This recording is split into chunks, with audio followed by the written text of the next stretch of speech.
ፊኒሺንግ ላይ ነን። ጠርዝ ፎ አድርገን ነው የምንሰራው። ይኸው የቤት ማለት ያው ጠርዝ ነው። ጠርዝ የሱፍ ወደዚህ አንዴስ በደንብ ያየሽ እጅሽን ከፍ አድርጊና በደንብ ታይስ ለይታ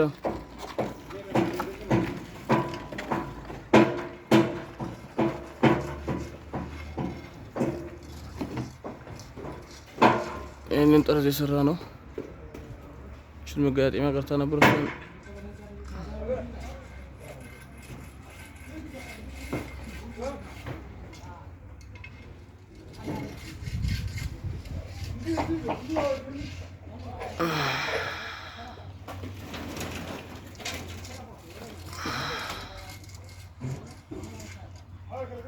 ኢንጂነር የሱፍ ይላል።